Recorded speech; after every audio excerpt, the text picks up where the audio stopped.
త్రయీ ఆధ్యాత్మిక ప్రయాణం. ఎపిసోడ్ 5. ఈ సమయంలో గంగానది దర్శనం ఎదురుచూడని నేను అనుకోని ఈ దర్శనానికి ఎంతో ఆనందపడిపోయాను. గబగబా మెట్లు దిగి నది దగ్గరికి వెళ్లి నీళ్లల్లోకి దిగాను. గంగాజలం తలమీద జల్లుకొని నమస్కరించాను. నేను వచ్చిన కార్యం సఫలం అయ్యేలా చూడమని ప్రార్థించి పైకి వచ్చి మెట్ల మీద కూర్చుని ఆ ప్రాంతం చూడటం మొదలు పెట్టాను. ప్రశాంతంగా ఉన్న గంగానదిని, ఆకాశంలోని పూర్ణచంద్రుని వెన్నెల కిరణాలు పలకరిస్తున్నట్టే ఉంది. అక్కడక్కడ ఆగి ఉన్న పడవలు, కనిపించినంత మేర స్నాన ఘట్టాలు, వాటిని అక్కడి వారు ఘాట్లంటారు. ఇక నుండి మనము అలాగే అందాము. కాబట్టి నేను కూర్చున్న స్థలం ఏమిటో మీకు అర్థమై ఉంటుంది, అది కేదార్ ఘాట్. కొంతసేపు ఆ ప్రశాంతతను, ఆ రమ్యమైన ప్రకృతిని ఆస్వాదించి నా గదికి వచ్చేశాను. ఇప్పుడు మనసు కొంచెం ప్రశాంతంగా అనిపించింది. సాయంత్రం జరిగిన కూలీవాని గొడవ, విశ్వనాథుని దర్శనం, పౌర్ణమి ఆరతి దర్శనం కలగలేదనే బాధ కొంత తగ్గాయనే చెప్పాలి. తెల్లవారాక చేయవలసిన పనుల గురించి ఆలోచిస్తూ ఎప్పటికో నిద్రపోయాను.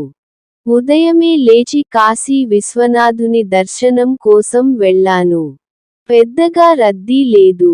అందువలన దర్శనం త్వరగానే అయిపోయింది. విశ్వనాథుని మందిరానికి 4 వైపుల నుండి దారులున్నాయి.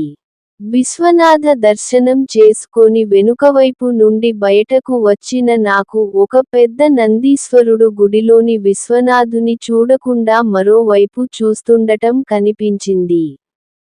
కాని నందీశ్వరుడు అలా మరోవైపు చూడటానికి ఒక కారణం ఉంది. నందీశ్వరుడు చూస్తున్న చోట ఒక మసీదు, దాని ఎదురుగా శిథిలమైన ఆలయం కనిపిస్తుంది. అసలు కాశీ విశ్వనాథుడు అక్కడే ఉండేవాడు. కాని భారతదేశంపై జరిగిన ఇతర మతాల దాడులలో ఆ శివాలయం శిథిలమైంది. ఇతర మతస్థులు దాడి చేయడానికి ముందే కొందరు భక్తులు విశ్వనాథుణ్ణి ఆలయం నుండి తొలగించి ప్రక్కనే ఉన్న బావిలో పడవేశారు. అలా ఆ శివలింగం ఇప్పటికీ బావిలోనే ఉంది. ఆ బావినే జ్ఞానవ్యాపి అంటారు. భక్తులకు ఆ బావిలోని నీటినే ప్రసాదంగా ఇస్తారు. ఇప్పుడు ఉన్న విశ్వనాథ మందిరం 18వ శతాబ్దంలో ఇండోర్ రాణి అహల్యబాయి కట్టించినది. ఇప్పుడున్న శివలింగ ప్రతిష్ఠాపన కూడా అప్పుడే జరిగింది. ఆ నందీశ్వరుని ప్రక్కన నిలబడి లేని కోవెలకి, బావిలో ఉన్న భగవంతునికి నమస్కారం పెట్టుకుని, ఆ బావినీరు త్రాగి బయటకు వచ్చేశాను. మహాత్ములు ఎక్కడ దొరుకుతారు, వారిని ఎలా వెతకాలి అని ఆలోచిస్తున్న నేను ఆలయ దర్శనం ఎక్కువ సమయం చేసుకోలేదు. 10 నిమిషాలలో బయటకు వచ్చేశాను.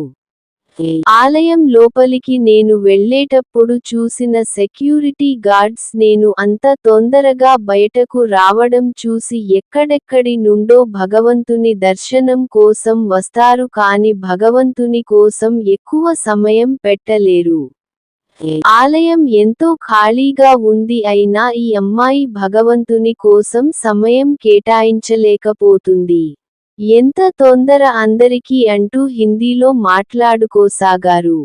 నేను ఆ మాటలు విని విననట్టు ఆ ప్రదేశం నుండి బయటకు రాసాగాను. ఎటువైపు చూసినా ఆలయం 4 దిక్కులు పూర్తిగా పోలీస్ సెక్యూరిటీ ఉండటం చూస్తే కొంచెం ఆశ్చర్యంగాను, కొంచెం హాస్యంగాను అనిపించింది. మన కంటికి కనిపించే ఈ భూలోకమే కాకుండా ఇంకా ఎన్నో స్థూల, సూక్ష్మ లోకాలకు అధిపతి. ఆయనే మనల్ని కాపాడుతుంటాడు అని మనం చెప్పుకునే భగవంతునికి పోలీస్ సెక్యూరిటీ, 24 గంటల తుపాకుల పహారా. ఇదేనేమో కలికాలం అంటే. మనకు కష్టం రాగానే భగవంతుడు గుర్తుకు వస్తాడు. మనకు వచ్చిన ఎలాంటి పెద్ద సమస్య అయినా చిటికెలో ఆయన పరిష్కారం ఇవ్వగలడు అని నమ్ముతాం. చనిపోయే ముందు ఆయన నామం చేస్తూ చనిపోతే పునర్జన్మ ఉండదని నమ్ముతాం. మనకు ఏదైనా ఇవ్వగలిగిన భగవంతునికి మళ్ళీ మన నుండే ప్రమాదం, అందుకే మన వల్ల ఆయనకు ఏమీ కాకుండా తుపాకులు. మనం ఎలాంటి పరిస్థితులలో ఉన్నామో ఇది చూస్తేనే తెలుస్తుంది. అయినా తప్పదు, చెప్పాకదా కలికాలం. అక్కడి నుండి బయలుదేరి నేను మణికర్ణికా ఘాట్కు నడవటం మొదలు పెట్టాను. కనిపించిన వారినల్లా దారి అడుగుతూ వెళ్తున్నాను. వీధులన్నీ చాలా ఇరుకుగా అస్తవ్యస్తంగా ఉన్నాయి.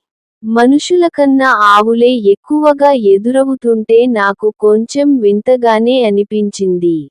ప్రతిసారి వాటిని దాటి ముందుకు వెళ్లడం ఒక పరీక్షగానే ఉంది. ఏమిటో దారులన్నీ తికమకగా అనిపిస్తున్నాయి. నాకు ఈ వీధులన్నీ చూస్తుంటే నేను కాశీలో ఉండబోయే ఈ నెల రోజులలో ఎన్నిసార్లు దారి తప్పిపోతానో అనిపించింది. కాని తప్పదు, అలవాటవుతుంది అని నాకు నేను చెప్పుకొని ముందుకు వెళుతున్న నాకు ఒక దగ్గర కట్టెలు అమ్ముతున్న దుకాణాలు చాలా కనిపించాయి. చాలా పెద్ద కట్టెల దుకాణాలు అవి. ఎందుకు ఇక్కడ ఇంతగా కట్టెలు అమ్ముతున్నారు అని కొంచెం ముందుకు వెళ్లి చూద్దామని ఆ కట్టెల దుకాణాల మధ్యగా వెళ్లిన నాకు ఒక రకమైన వాసనలతో పొగలు వస్తుండటం కనిపించింది. ఏమి జరుగుతుంది అక్కడ అని ఇంకాస్త ముందుకు వెళ్తుంటే అకస్మాత్తుగా నా ప్రక్క నుండి ఒక గుంపు రామ్ నామ్ సత్యహై అంటూ కేకలు వేస్తూ ఒక శవాన్ని తీసుకు వెళ్తూ కనిపించారు. నాకు అర్థమైంది, అదే మణికర్ణికా ఘాట్ అని. చనిపోయిన వారి చెవిలో ఇక్కడ శివుడు మహామంత్రాన్ని ఉచ్చరించి ముక్తిని ప్రసాదిస్తాడని, వారికి మళ్ళీ జన్మ ఉండదని ప్రసిద్ధి. అందుకే చాలా మంది చనిపోయాక వారి దేహానికి అంత్యక్రియలు ఇక్కడ జరగాలని కోరుకుంటారు. మరికొందరు అంత్యదశలో వచ్చి కాశీలో జీవించి ఇక్కడే మరణిస్తారు. దాన్నే కాశీ వాసం అంటారు. ఇప్పుడంటే రవాణా వ్యవస్థ పెరిగింది కాని ఒకప్పుడు కాశీకి వెళ్లడమంటే మళ్ళీ తిరిగి రాకపోవడమే. చాలా మంది తమ అంత్యదశలో కాశీకి వెళ్లి స్థిరపడిపోయేవారు. ఇప్పుడు పరిస్థితి అలా కాదు, ఎవరైనా ఎప్పుడైనా కాశీ దర్శనం చేసుకోవచ్చు. ఇంతకీ ఈ ఘాట్కి మణికర్ణికా ఘాట్ అనే పేరు ఎలా వచ్చిందో తెలుసా? ఈ మణికర్ణికా ఘాట్ పైన ఒక కుండ్ ఉంది. కుండ్ అంటే కొలను. దీన్ని మణికర్ణికా కుండ్ అంటారు. 10,000 సంవత్సరాల ల క్రితం విష్ణువు, శంకర భగవానుని ప్రసన్నం చేసుకోవడం కోసం ఘోర తపస్సు చేశాడు. తన చక్రంతో కుండం తవ్వాడు. ప్రసన్నుడైన శంకరుడు ఆ కుండంలో స్నానం చేస్తూ ఆనందంగా తల విదిలించే సమయంలో శంకరుని చెవికి ఉన్న ఒక చెవిపోగు ఆ కుండంలో పడిపోయింది. అప్పటి నుండి ఆ కుండం మణికర్ణికాకుండ్ అయింది. ఆ ఘాట్ మణికర్ణికా ఘాట్ అయింది.